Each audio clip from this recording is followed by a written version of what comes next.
shot his vice president, Andrew Johnson, Democrat from Tennessee, kind of a racist. Didn't really care about any sort of Reconstruction that meant civil rights for former slaves, right, or land, or any of that stuff, right? So he ran from the first years of Reconstruction are called presidential Reconstruction, because he was basically calling shots, right? Before when a lot of the time when Congress was out of session, he basically made a bunch of executive decisions, giving former slave owners back a lot of their land, pardoning a lot of former Confederates, right? Really, the only Confederate, most Confederate generals, you know, all these folks don't do any sort of prison time. Jefferson Davis, the president of the Confederacy, spent some time in jail. I'm not sure if Robert E. Lee. I think they just sort of let him. I can't remember Robert E. Lee. General. The general who was in charge of a prison camp called Andersonville, he was hanged because the conditions were so bad. I mean, if you look at pictures, if you type in Google search Andersonville, and it's, you know, you'll see images that are very much like Holocaust-like as far as how emaciated people are. So, but for the most part, early stages of Reconstruction are basically go back to the way business as usual, right? We're not going to give civil rights to former slaves. We're not going to give them any land. Yada yada yada. But after a couple of years, the radical Republicans in Congress take these are the folks that supported ending slavery, supported extending civil rights to former slaves. They're going to take over Reconstruction, right? They start passing legislation, in many instances passing over presidential veto, over Andrew Johnson's veto. Eventually, they threaten Andrew Johnson with impeachment. He actually gets impeached, right? Which has only happened twice, I think. Yeah, Andrew Johnson and then Bill Clinton. Richard Nixon resigned before. An impeachment is just the trial, like Congress does. So they were going to impeach him for some stuff. Whether or not he broke the law, he basically fired someone in his cabinet. But basically they used impeachment as leverage. They said, okay, we will agree not to throw you out of office if you just let us run Reconstruction. And he did. So that's this period right here, radical Reconstruction, which goes from about 1867 to 1872. A lot of you who watched that documentary saw this. So you have the Reconstruction Act. This extends the life of the Freedmen's Bureau, which was only going to last for a year. There's a military occupation, a greater military presence in the South, the former Confederacy. It is divided into 5 military districts. The Freedmen's Bureau is given a life of several more years. Yeah. The important thing about Reconstruction before this was Southern governments had rebelled, right? They rebelled, they formed the Confederacy. During the war, and then before the war ends, the 13th Amendment abolishes slavery. So when the Confederacy surrenders and these states are brought back into the Union, they need to write new state constitutions that recognize slavery doesn't exist. Andrew Johnson basically let those state conventions that wrote the constitutions be all the same former slave owners, former Confederate leaders, all a bunch of white dudes, right? Who basically just throw in, oh yeah, slavery is illegal, and that's all they do. Right? There's no representation of former slaves at the conventions. There's really not a lot, you know. But that was other. So under radical Reconstruction, that's going to change, right? These states are going to have a very heavy participation of former slaves. Former slaves are going to get the vote, or at least former male slaves. They're going to start running for office. They're going to serve in Congress, right? So you have the 14th Amendment. You have the 13th Amendment, 1865, that abolishes slavery. Does anyone know what the 14th Amendment is? This is probably one of the most important. Yeah. Equal protection, equal citizenship. If you are a citizen if you are recognized as a citizen of the United States, you are entitled to the same rights and privileges as anybody else, right? So basically saying there's a difference between saying you're not a slave and you're a citizen, right? You could look at maybe a good comparison specifically, but if you look at, let's say, the 11 to 12 million undocumented people in the United States, right? There's folks who come to this country. They're not documented. They're technically, some people say they're illegal aliens, they're illegal immigrants. they're not necessarily slaves. They're getting paid, but in certain instances, there might be abuse from their employer, or they're not getting paid that much. They don't have as much legal recourse, right? They can't just go complain somewhere because they're not a citizen. They could get deported. They don't have the same protection in the courts, right? So ending slavery just means this guy over here doesn't own you, right? You're free to go and do whatever. You're free to walk off this plantation. The 14th Amendment, equal citizenship, means you have the right to sue someone in court. You have the right to serve on a jury. You have the right to vote. Sometimes they had to make an extra amendment to vote because they still, but yeah. Equal citizenship. One of the problems with the 14th Amendment, or not problems, but it's something that happens. It's passed specifically for former slaves. Since 1868, it has been used pretty much exclusively to argue for corporate personhood, right? The corporations of people. That whole argument stems from the 14th Amendment, right? And this 14th Amendment, which gives equal citizenship to former slaves, the Supreme Court is going to say does not apply to Native Americans, right? So there's sort of a push and pull. A lot of these radical Republicans many of them support full equal citizenship for African Americans, former slaves, right? They're considered radical at the time. At the same time, are not, a lot of those folks are going to basically see Indian nations in the West as just getting in the way of American progress. So the 14th Amendment, 1868, equal citizenship. The 15th Amendment, voting rights. Voting rights for former male slaves, for African American men. Well, actually, just African American men. There were a lot of free blacks in the North that couldn't vote. Right? So African American men gain the right to vote. Voting is basically, 15th Amendment, the 15th Amendment basically eliminates discrimination for voting based on ethnicity, race, right? But not gender. Right? So women still cannot vote. This is a major issue within the abolitionist movement, because the abolitionist movement, people who had mobilized around ending slavery, many of them were women. Many of them were white women from the North, right? Who were abolitionists, and then the feminism, early feminism in America really comes out of the abolitionist movement, where women argue against slavery and then sort of identify with slavery, their own status as women, where they're not really in control of their own decisions or whatever. You know what I'm saying? They can't vote, they can't really own property in a lot of situations. And so when the 15th Amendment was passed, there was a debate about, well, should we just say race and gender? Should women get to vote? Should women, and regardless of color, regardless of race, regardless of whether you're a man or a woman? That didn't happen, right? It didn't happen. So there are going to be a lot of members of the Ku Klux Klan, white Southern racist folks, who are going to say we should give women the right to vote, right? Because then white women in the South can, if they're going to give black men the right to vote, if we give white women the right to vote, then they cancel out the votes. Do you know what I'm saying? Right? Republicans are the party of the North, they're the party of Lincoln, right? They invaded the South. They sent armies into the South. They took away massive amounts of property in the form of slaves. They leveled Atlanta. They occupied cities. They leveled cities, right? There's a lot of damage and trauma, for slaves, but also for Southerners who had experienced the war. Like anywhere from 70 to 100,000 Southerners starved to death during the war. It was very, devastating. And the party that they feel was responsible for that, Abraham Lincoln's Republican Party, they're now in charge in the South. They're in charge of state governments. And so all of these Republican ideas at the time, public school system, right? Increasing taxes to pay for public services, right? And also, many of these politicians are black, former slaves, right? Who are running for office.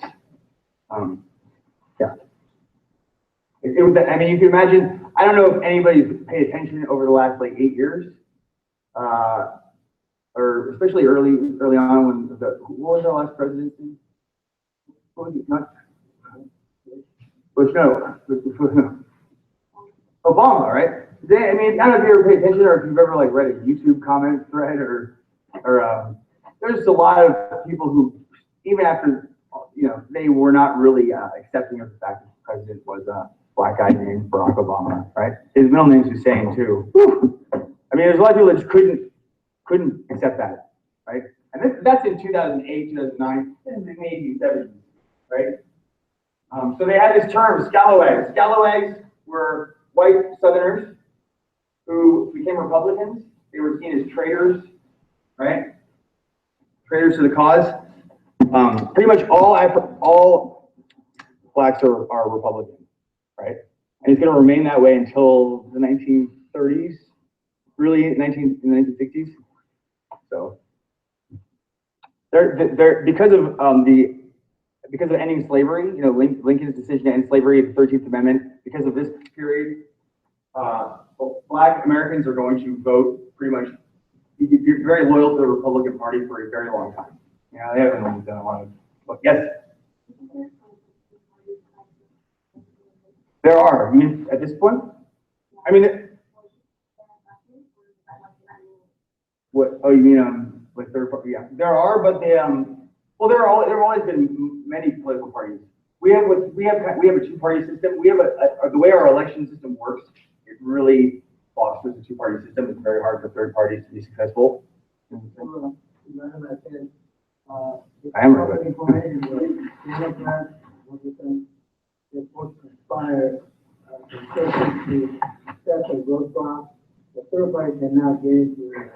The debates are very strictly run where it's against the rules. If like a Hillary Clinton or a Donald Trump were to go on the radio and a third party member were to just walk in and they were to start having a discussion kind of debate, like they would be breaking the rules of the election and of the debates. And they would be, there's all sorts of public education. Public schools, and this is the first time that the South is really going to have public schools. So there are a lot of poor white students in the South who are going to learn how to read and write for the first time, right? There's a huge, illiteracy is significantly higher in the South. For slaves, it was like 90%, but for white Southerners, it was also very high, right? So public education. Where we are right now, right? It's like, this school is like a legacy of this vision, of this Republican vision, right? Yes. Oh, you're just reading. What? Good. This one? Oh, background picture. Yeah, this is what you call a Freedmen's Bureau school, right? Schools that were set up to teach former slaves how to read and write. A lot of the times you had a military occupation, you had a lot of government activity, but you also had a lot of abolitionists who went to the South to set up schools, to set up hospitals to help, there were a lot of people from the North who did go to the South and bought up a lot of land, or even abolitionists, right, who went in and bought up a plantation, or took over some land thinking, well, I'm going to run it like fair and square and be nice to them. And then, but at the end of the day, there's this landowner and they were trying to make a profit. And, a lot of people, there are probably a lot of Northerners that just went in and, if there's some abandoned land, they went in and bought it up and took it over and made money, But this is school. Bring it through school. That's why, I mean, you can see like there's sort of, I don't know if you tell there's younger kids, older, right? I mean, everybody, very few people can read or write. Very few. So you have adults, you have kids. Radical Reconstruction, which goes into about 1872, 73. Eventually, this is going to end for various reasons. This period of Reconstruction, right? And this always happens. There's always this sort of, or you can see this throughout history, particularly in American history, where there's a certain number of years where there's a concerted effort to right a wrong like slavery, or push to do stuff like this, and it doesn't necessarily like last beyond a generation or so. Eventually,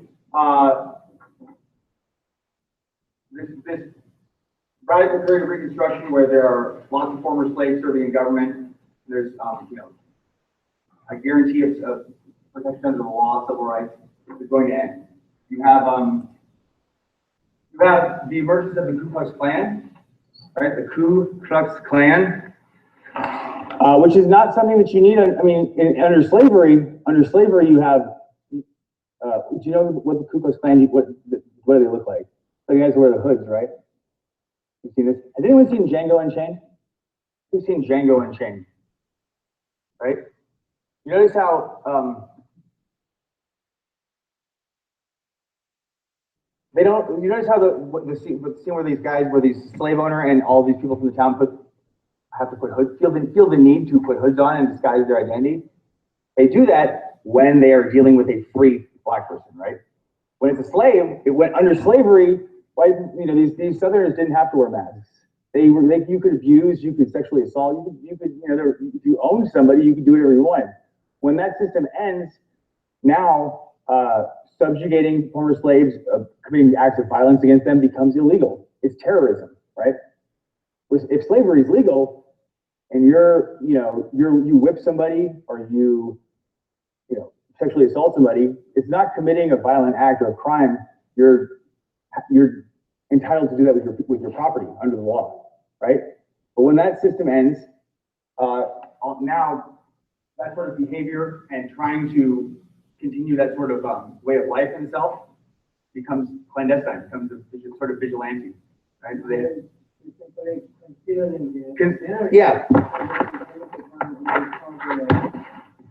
yeah, exactly. Concealing their identity. Yeah. So there's the Ku Klux Klan, which is going to persist throughout this, and it still exists to this day. It's not in as large a number, and it's not as substantial, but it still exists. If anyone ever watched Chappelle Show, there's a really good sketch on Chappelle Show. Anyways, actually, there was an issue with this organization, similar organizations like this in the last presidential election. There was a man called David Duke, who was a Holocaust denier, white supremacist, former Klansman, who, and then the sort of return to power of Southern Democrats who call themselves the Redeemers, right? They're going to redeem the South from this horrible period of Reconstruction, where the Republicans, these Northerners came in and tried to, in their eyes, completely change their way of life, right? Elevating this group of people that we had as slaves to equal status, where they were buying land.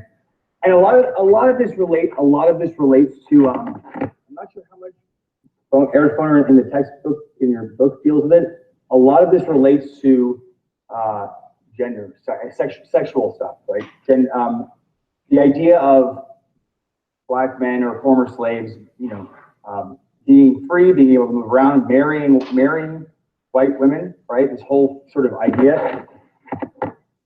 There's a lot of propaganda perpetuated about that. Even though if you look at the behavior of a lot of slave owners throughout slavery, who are white men sexually assaulting black women, the opposite is true. But this whole idea of a lot of it relates to that, right? 1967, yeah, 1967. Yeah. So the idea of different ethnic groups marrying, being with each other is against the law. Is against the law in a lot of states into the 1960s. But if you look at under slavery, this whole time under slavery, there were plenty of really wealthy white men who were, having sexual relations. Maybe they were somewhat consensual, but a lot of times by force, with their slaves, right? Including Thomas Jefferson. Strom Thurmond did too? Yeah, that was a little later, but Strom Thurmond did too, yeah.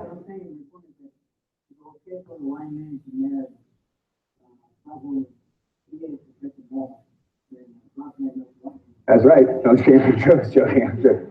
Yeah, there's double standards. Right? It's called double standard. So, yeah. So, and a lot of this. So the fear of Emmett Till, Emmett Till, 14-year-old kid in the 50s, 1950s. He's in Mississippi. He's 14 years old. Two grown men kidnap him in the night, shoot him, smash his skull in, dump him in a river. All because earlier that day he had made eye contact with a white lady and said, "Bye, baby." He was trying to impress his friend, and he did a store. He walked out and he looked at her and said, "Bye, baby."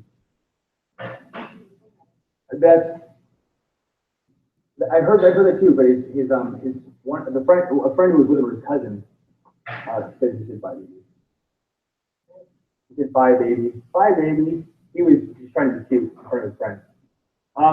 And he was 14 years old. He was taken out in the middle of the night. He was shot and fell with that shit. And the person who did it, did an interview later on and said, when he told me, when I found out what he said to this white lady, he looked at his reporters and said, that's what this war is all about. The idea of what's called miscegenation. Who's ever heard the term miscegenation? Right? That comes about in this time period. The Democrats, these white supremacist senators, miscegenation is a word that comes about and it's a derogatory word at the time. Literally, if you look at Latin, it means mixed gene, right? Mixed gene, miscegenate. So, Democrats begin to take over state governments again. Begin to pass laws. Some of them are, this is actually even earlier than it's called, like laws, they're described in the book as the Black Codes. Basically, early stages of what we call segregation, right? Limiting the ability of African American former slaves to move around, right? Vagrancy laws, the idea of if you're not employed, you can be arrested, you can be rounded up or something, right? Like someone who's in a town, not working, like you're not working, or whatever, very, very. Somebody might not like, you might want to be a sharecropper or sign some contract. You don't like the contract, you think you're being treated unfairly, and you refuse to sign it for somebody. And then, there's actually laws passed where you can be arrested for that if you've done the job. Or different laws around limiting the vote, right? Like a poll tax, charging people to vote. Literacy tests, and they were really, really biased. They were really, how many, you would go to vote if you were a former slave, African American man, you go to vote, and they would, the test would be like, can you tell me how many jelly beans are in this jar, right? Or stuff like that, It was because these redeemers, these Southern Democrats are controlling the whole process, right? So they can, yeah. Have you ever heard of the question that the Southern lost the war, and they said, how long did you live in and the Southerners took over position, down, and took over. I don't think that was the idea. I think the person who shot Lincoln was one. It wasn't a conspiracy. He conspired with other people, but he hadn't served it during the war. I think he felt like he would redeem himself. He felt like he didn't feel very honorable for not having fought in the war that much, and thought he could redeem himself by shooting Lincoln. And then, a Southerner becomes president right after. But then Ulysses S. Grant, who was a general of the Union Army, and he's from Ohio. So, he becomes president after that. I don't. No. Well, Lincoln's assassination was a conspiracy because it involved more. The only thing it takes to make a conspiracy is more than one person has to know, right? When more than one person knows beforehand, it's a conspiracy, right? And there were a handful of guys that said, okay, I'm gonna shoot Lincoln. You're gonna go shoot the Secretary of State. You're gonna kidnap this guy. It wasn't like Kennedy assassination, aliens and all sorts of weird conspiracy, but it was just a group of people that were, where they all, it wasn't. Yeah, I'm not sure what, it was a random group of guys, I'm not sure what they thought they were going to accomplish. But, a lot of Southerners weren't very happy with them. They thought Lincoln was going to be friendly with them. But, anyway, so eventually, you have Southern Democrats creeping back into power, and there's basically the federal government in the South. There has to be a sustained willpower to continue to occupy the South, to continue to push, for, all of these aims of Reconstruction, right? And eventually people get like tired of doing it, you know, they're tired of the violence. There are problems in the North. There's labor issues. There's all sorts of issues in the North. There's a depression in the 1870s around this time. With the election of 1876, there's a depression, right? And so there's sort of a pullback from the North where they basically, there's an election in 1876, basically, where the candidate for the Republican Party, it was a contested election, right? It was a contested election where he actually lost the popular vote. There were some contested electoral votes. And the candidate, his name is Rutherford B. Hayes. The Republican candidate, basically, there's some states where it was a very close call. It was a very close election. They're trying, you know, it was what you call a brokered election. Does anyone remember Bush versus Gore in 2000? Right? Where there's a contested, there's like, we're not sure who won, and it's going to go to the Supreme Court or in this case, Congress had to decide. There was like a congressional panel, and he basically, one of the candidates basically said, look, if you give me the electoral votes that are being contested and making president, and these were like Southern, you know, some of them were Southern electoral votes or Southern, you know, congressmen making the decision. I will remove federal troops from the South and basically end the occupation of the South and end Reconstruction, right?